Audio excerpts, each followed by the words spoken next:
자, 오늘 우리가 함께 이야기 나눠볼 주제는 바로 기도입니다. 어쩌면 우리에게 너무 익숙해서 오히려 제대로 생각해 본 적 없는 개념일 수도 있겠네요. 보통 기도를 뭔가를 얻어내는 것이라고 생각하기 쉽잖아요. 그런데 오늘은 그 관점을 완전히 바꿔서 기도를 관계 맺기로 바라보는 새로운 시각을 한번 깊이 파고들어 보려고 합니다. 이 이야기를 시작하는데 아주 딱 맞는 재미있는 신조어가 하나 있어요. 바로 먹사니즘이라는 말인데요. 말 그대로 먹고 사는 문제를 영적인 가치보다 더 중요하게 여기는 현실을 꼬집는 거죠. 근데 이게 놀랍게도 많은 사람들이 기도를 대하는 방식과도 정말 비슷해요. 기도가 어느새 생존과 번영을 위한 도구처럼 되어버린 거죠. 바로 이 지점이에요. 기도를 어떤 목적을 이루기 위한 수단으로만 보는 시각. 이게 바로 오늘 우리가 제대로 들여다볼 문제입니다. 한번 생각해 보세요. 기도가 그냥 뭔가를 얻어내는 기술에 불과하다면 왜 그렇게 열심히 기도하고 나서도 마음 한편이 헛헛할까요?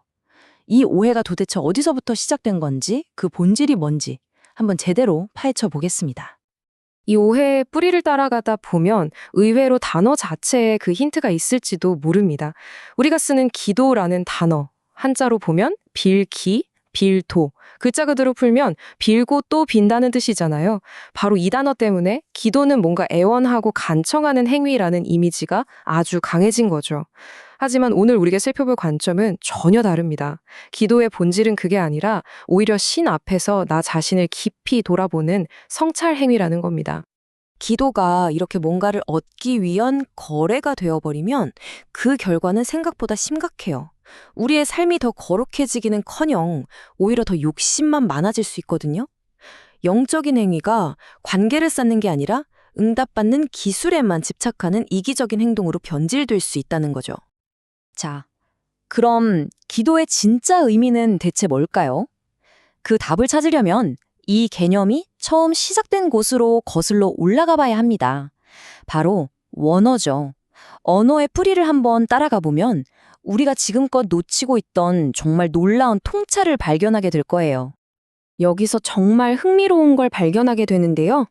기도를 뜻하는 히브리어 단어 중에 히트팔렐이라는 게 있어요. 근데 이 단어의 뜻이 정말 놀랍게도 구하다나 간청하다가 아니에요. 바로 스스로를 판단하다, 다시 말해 성찰하다라는 뜻입니다. 내 욕망을 밀어붙이는 게 아니라 오히려 신의 뜻이라는 거울에 나 자신을 비춰보고 맞춰나가는 과정이라는 거죠. 완전히 다르죠? 그러니까 결국 기도는 내 뜻을 관철시키는 싸움이 아닌 거예요. 오히려 내 욕망을 싹 비워내고 더 높은 뜻으로 나를 채워가는 과정이 되는 거죠. 이 구절이 딱 말해주잖아요. 기도는 단순한 거래가 아니라 나 자신이 근본적으로 변화하는 과정이라는 걸요.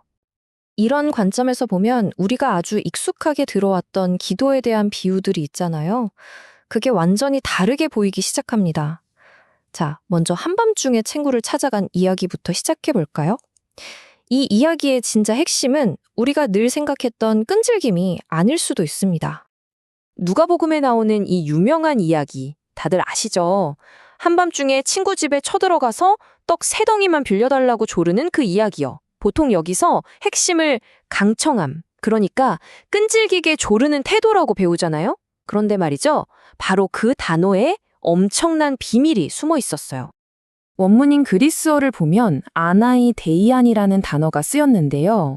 이게 그냥 끈질김 정도의 뜻이 아니에요. 훨씬 더 강하고 적극적인 의미, 거의 뻔뻔함이나 몰염취에 가까운 뉘앙스입니다.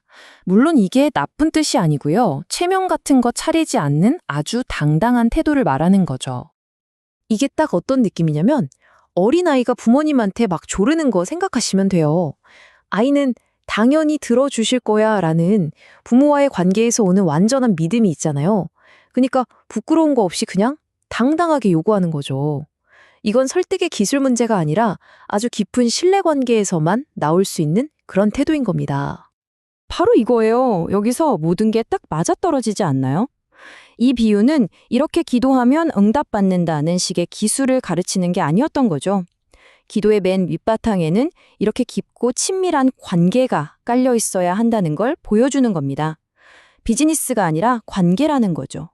자, 그런데 여기서 이런 질문이 생길 수 있어요.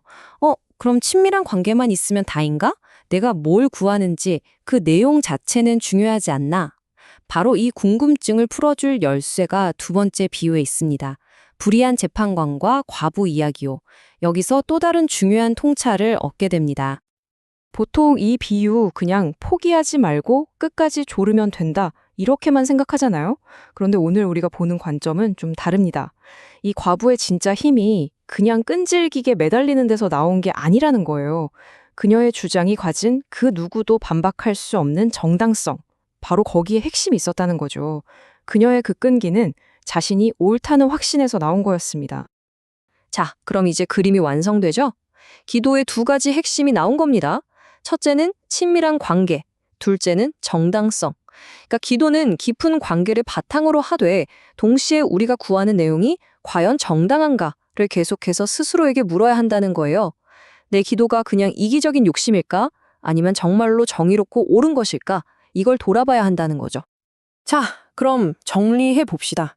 기도가 단순히 끈질기게 조르는 기술도 아니고 거래도 아니에요. 관계와 정당성의 핵심이라고 했죠.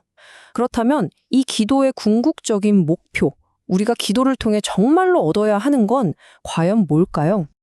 누가복음 11장 원문을 다시 자세히 들여다보면요. 정말 아주 미묘한데 실은 엄청나게 중요한 차이가 하나 있어요. 약속의 내용이 우리가 구하는 것은 무엇이든 주신다는 게 아니더라고요. 그게 아니라 구하는 사람에게 주신다고 되어 있어요. 와, 초점이 것에서 사람으로 완전히 옮겨가는 순간입니다. 이게 무슨 뜻일까요? 기도의 최종 목표는 내가 원하는 물건이나 어떤 결과를 손에 넣는 게 아니라는 거예요. 진짜 목적은 기도를 하는 그 과정 속에서 하나님과 깊은 관계를 맺고 그분의 뜻에 나를 맞춰가는 그런 사람으로 내가 변해가는 것. 바로 나 자신이 변화하는 것. 그게 진짜 목적이라는 거죠. 그러니까 결국 기도라는 행위 자체가 우리에게 주어지는 가장 큰 선물인 셈이죠. 결과를 얻어내기 위한 수단이 아니라 그분과 연결하고 나를 돌아보고 뜻을 맞춰 나가는 그 모든 과정 속에서 우리가 변화하고 성장하는 거니까요. 맞습니다. 핵심은 결과가 아니라 관계입니다. 자, 오늘 나눈 이 모든 이야기를 마음에 한번 새겨보시면서 작가 코리텐붐이 던진 이 질문에 스스로 답해보시면 좋겠습니다. 여러분에게 기도는 매일의 삶을 이끌어가는 운전대인가요? 아니면 문제가 터졌을 때만 급하게 꺼내 쓰는 스페어 타이어인가요? 아마 이 질문에 대한 여러분 각자의 답 속에 오늘 우리가 나눈 이야기의 핵심이 모두 담겨 있을 겁니다.